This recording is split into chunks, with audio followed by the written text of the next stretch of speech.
Okay. All right.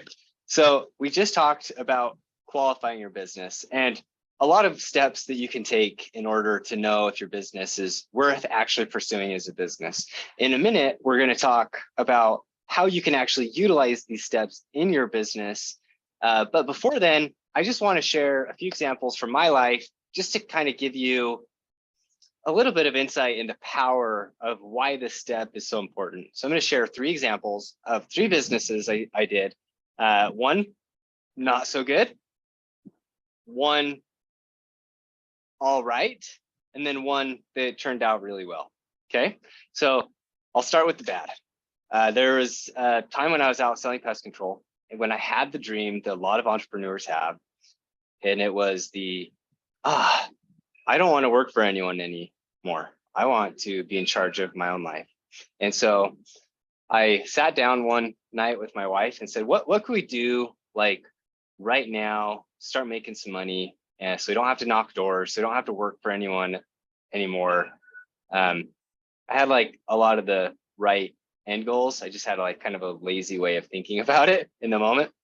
And we were looking like heavily into drop shipping at the time. This is when drop shipping for Amazon was like really big. And we're like, let's kind of take that model and let's tweak it a little bit and do something different. So the church I grew up in, they have missionaries, young 19-year-olds get a calling to go somewhere in the world and serve a mission and for 2 years. And the required dress for that was white shirt and tie. So we had this beautiful idea. Well, let's design a super amazing subscription-based model where these parents, aunts, friends, uncles, whatever of these kids that are going on missions can subscribe to our service where we will package a tie into this nice little well-packaged cube and we'll ship it off to wherever they're at in the world. And so we put together a pricing structure based on what our cost would be. We had a connection with a couple factories that made ties in Hong Kong and China.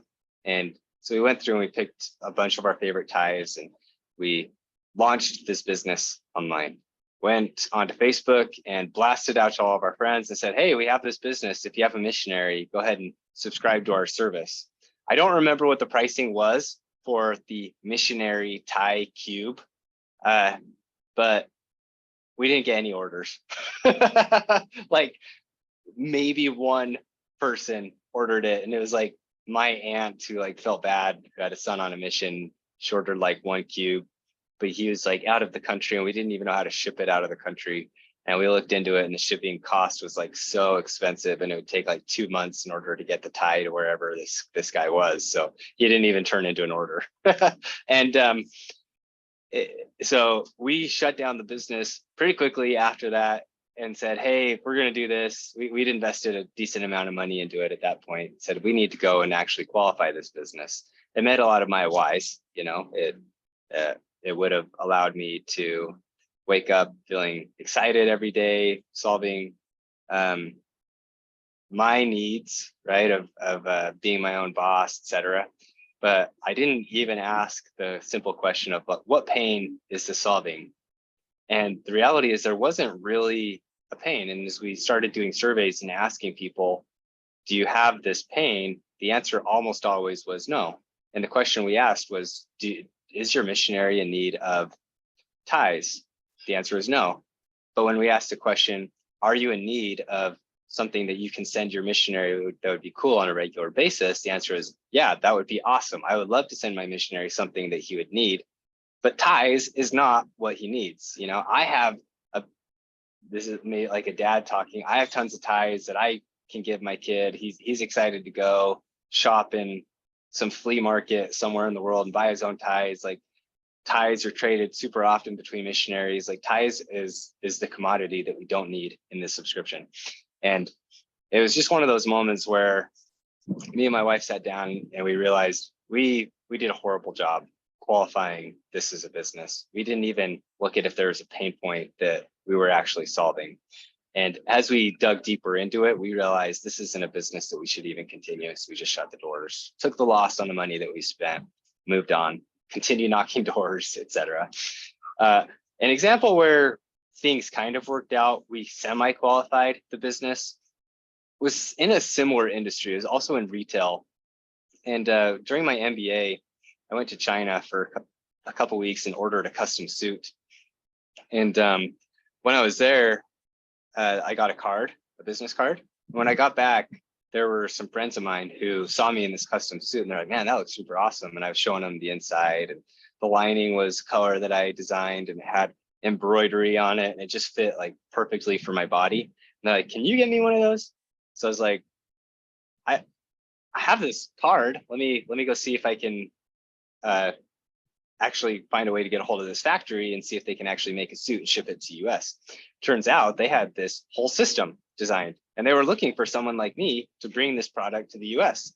So they sent me a bunch of sample books with all of the fabrics, and I sat down with my friends and said, let's try it out. Why don't you just pay for the cost and let's see if it works?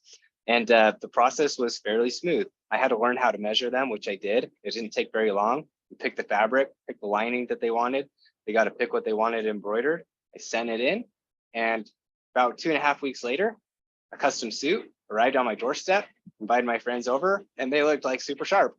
And a business was born, right? And so I knew, and based off of asking questions, that I needed to qualify this business. And so I started asking questions on what is the pain point and how can we solve it? And I realized that there were a lot of people that were interested in a form fitting or a custom designed suit that they couldn't find at a decent price locally. There were people getting married.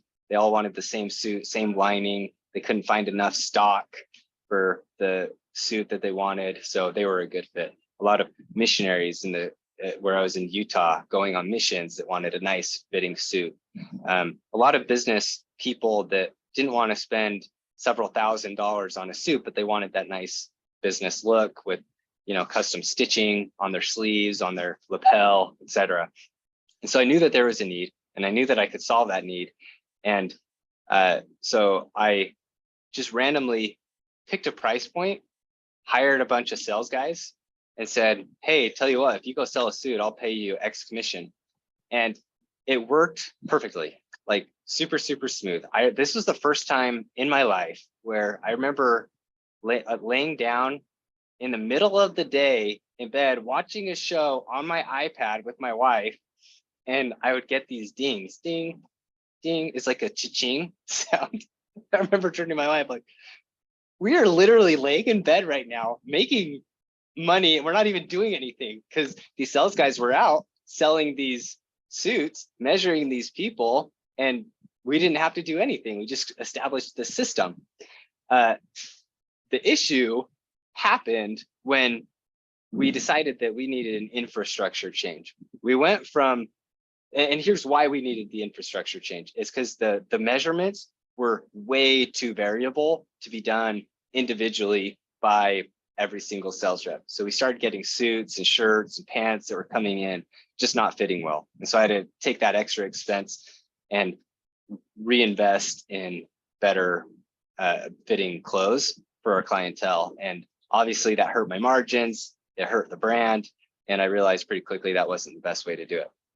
And so I went and I opened up a retail spot in the mall, but I didn't really think about the fixed expenses that came with this infrastructure change. It wasn't as simple as I pay a commission anymore and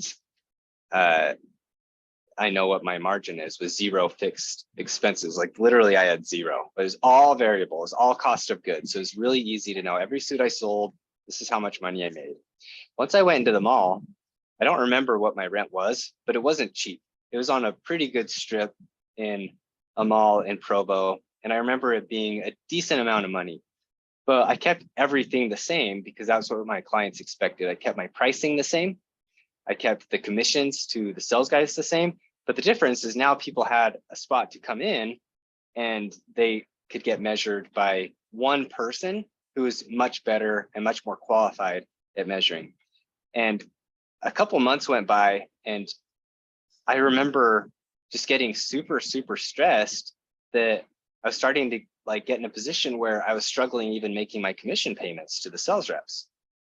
And I didn't understand why. And I'm this guy who has an MBA at this point. Like I should know these reasons. I just didn't think about it. I just took what worked with one system and I duplicated it in another system, but had these fixed expenses that I couldn't figure out why I couldn't get ahead.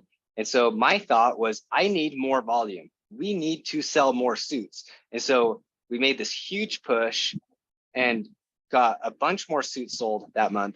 And we still ran into the exact same issue.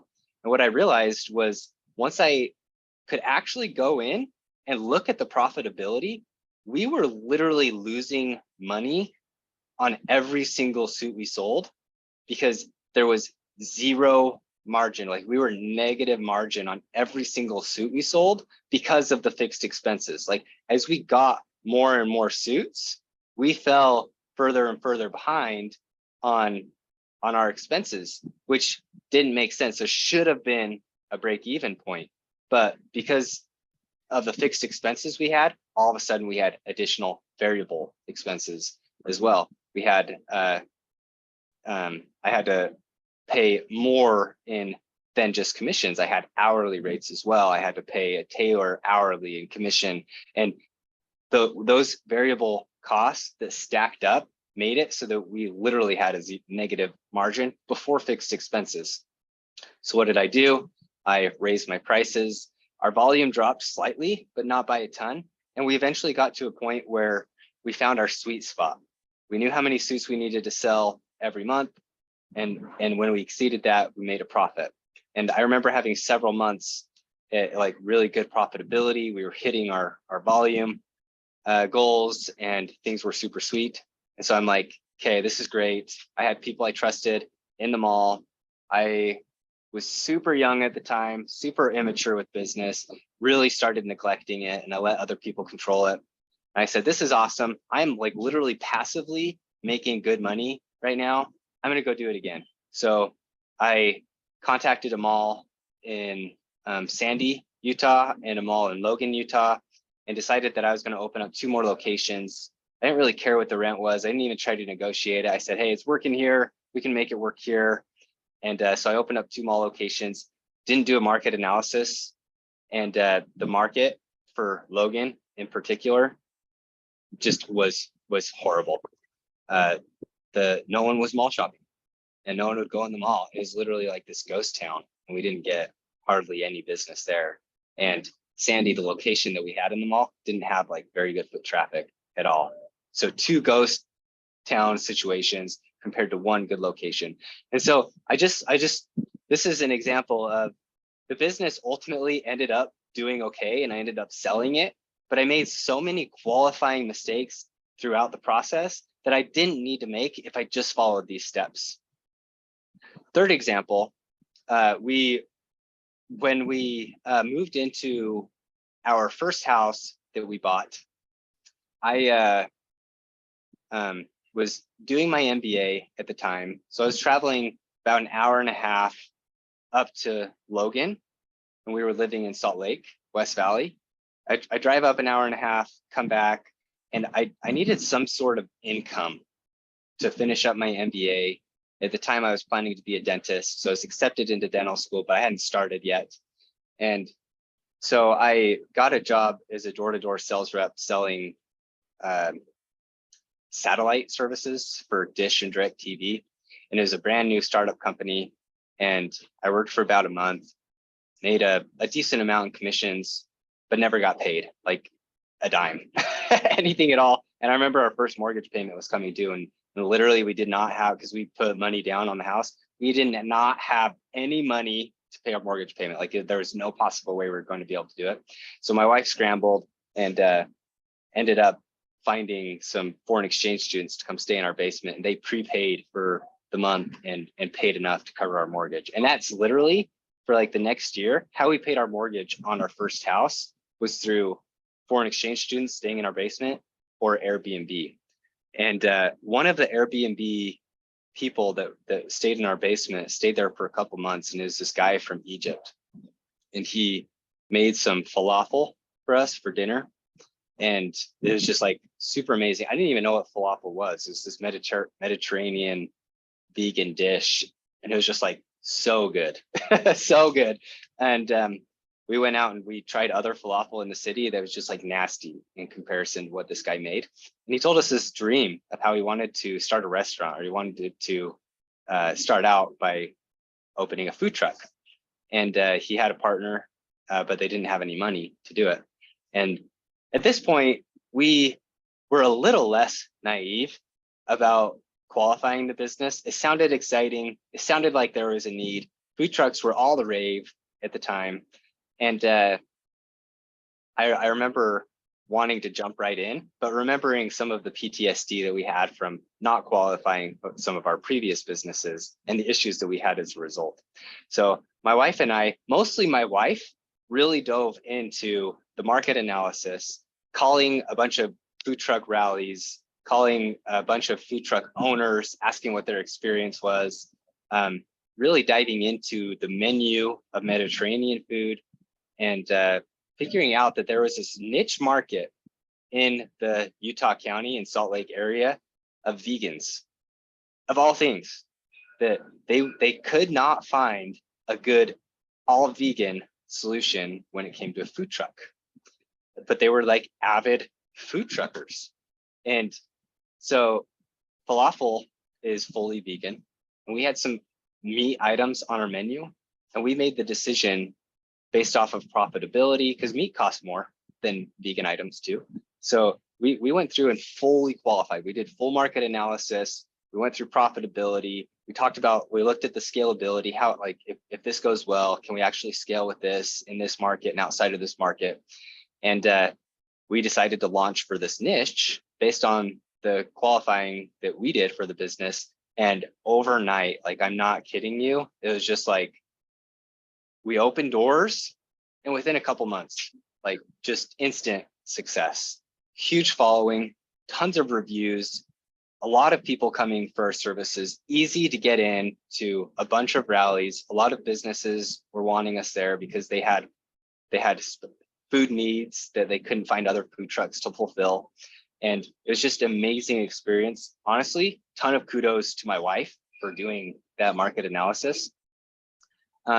Ultimately, we had the partner buy us out because of partnership complications. Him being from Egypt didn't really mesh well with my high standards of business. And so ultimately he bought us out.